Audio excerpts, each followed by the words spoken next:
Hey, this is Matt Brainerd. I want to thank you for stepping up to volunteer for this very important and underrated election to help Michael Cassidy defeat the America Last Rhino Congressman Guest.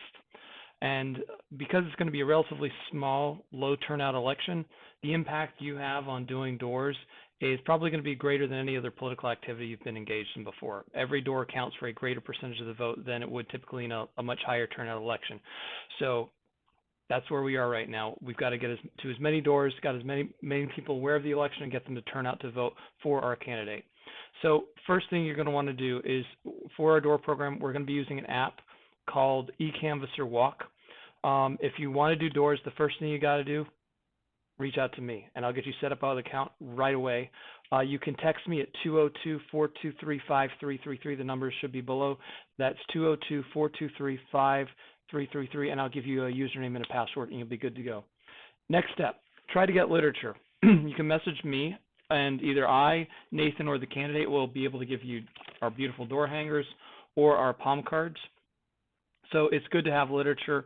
It's not, if we can't get you any or there's some other issue, it doesn't prevent you from going out and talking to people about Michael Cassidy, but it certainly helps. Why does it help? Because what's written on this card, on both sides of it, that's your messaging. That's what you're going to talk to people about doors about. It's important to try to learn these talking points or have a good understanding of them, because when you encounter voters who are unsure of who to vote for, you've got to convince them to vote for Cassidy. And we don't really want folks freelancing or imagining things or trying to come up with things on their own. But if you cling to the language on this palm card, I think you're going to be able to convince 99% of voters that Cassidy is their guy. Once you've got the talking points down, you're going to want to log into the app, and I will be giving you a username password if you don't have one already. Log into the app. eCanvasser Walk is the name of it, and I'll just show it to you briefly here on my screen. What it does is it allows you to see houses where you can go knock, and it's very simple. You click on the house when you get there. It'll show you the address when you're close, so you can see the address right down there. And you sort of ask them have a conversation with them, and then you sort of log it and move to the next house. After you've initially logged in, the first thing you're going to want to do is sync. So even if you've been using the app, we've made a few minor changes this morning. So just go and hit the settings key down there at the bottom, and then hit sync now. So it will start resyncing the app, just so you can get the latest data and the latest survey. So when you're logged in, you should be able to set a little filter here at the top where that triangle is, because you only want to see the houses that have not been interacted with. So I'm going to click interaction status, and you're going to see not contacted, because there's no point in visiting houses that we've already reached. So just make sure that I'm trying to hold this so you can see it, that you have the top one clicked, not contacted, and none of the others. Now, if you accidentally report something wrong and the house disappears because it's considered accounted, you can unclick it and you'll see all the houses again. But keeping that filter set will make sure you're not revisiting houses you or somebody else have done. So I'm just going to click check here. Okay, and I'm going to find a nice, good neighborhood that's good for that I would consider to be safe and is very dense, because you want to be as efficient as possible. There are some very rural areas in this district. That's not where you want to go. You want to go to little towns, little cities, where you've got a cluster of people and you can hit one door after another in relatively fast succession. As you go through it, I'm just going to click on one as an example. Now, if this person is not home, there's a really quick solution. There's these little buttons right here, and you can just click not home. And that's really the only thing you should be clicking here. If there is somebody home, you can click down here and you see the person's name, and then you'll see a survey called the Quick Cassidy Survey. And it's very straightforward. It's just asking, can Michael Cassidy count on your vote?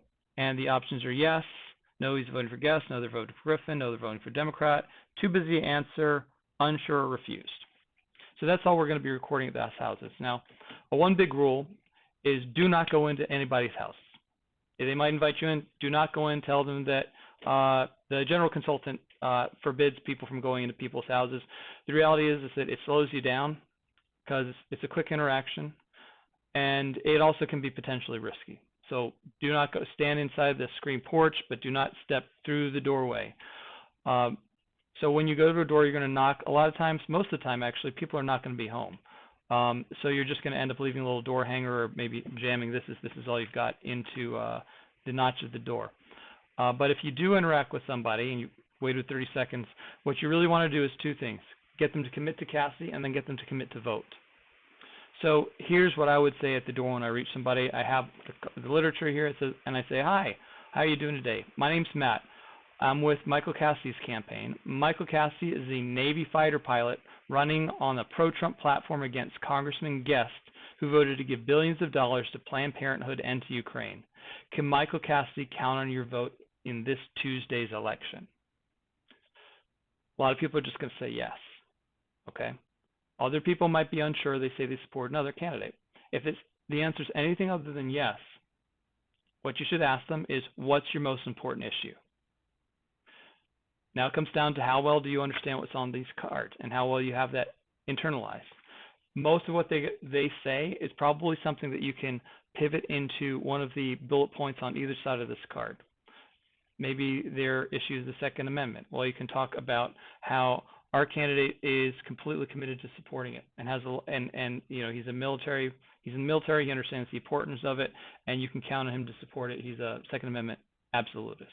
Shall not be infringed means shall not be infringed. Or let's say they ask you about immigration. Well, you say, well, you know, Guest has voted for unlimited worker visas to suppress wages and drive up housing costs. It's all there. It's all in the card. So most of the time, if somebody is unsure, ask them what their issue is. If they're unsure what their issue is, hey, hit them with this. Our guy's a veteran. He's put on the nation's uniform. He served his country in an incredibly dangerous job as a fighter pilot, and that he's somebody who has made protecting our country his personal responsibility, and that's the kind of person we need in Congress. And then you go back to that question again. Can Michael Cassidy count on your vote? If they're unsure, just say, you know, look, have a great day, and, you know, please read the literature and please consider.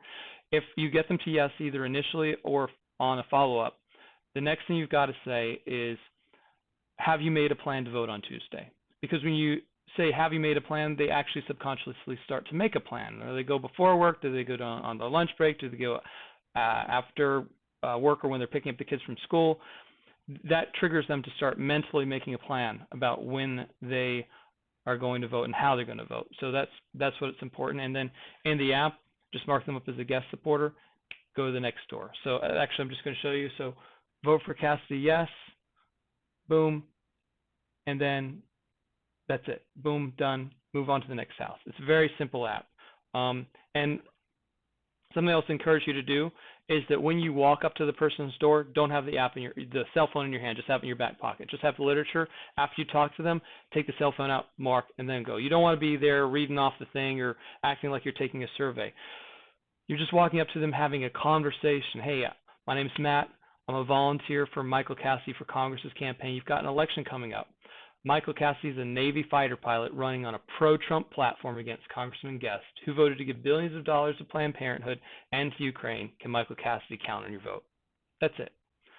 Then do the follow-up if they're unsure or supporting another candidate. Try to get them on our side. If your one shot doesn't do it, thanks, have a nice day. Please read our literature. Get to the next house. Because right now we're at the stage where it's all about getting rounds down range. It's a numbers game. The more houses you get, the more votes you can convert for our candidate. Again, you have any questions, please text or call me, 202-423-5333, and we'll get you all taken care of. Thanks for your support. We're looking forward to a big victory on Tuesday. Thank you.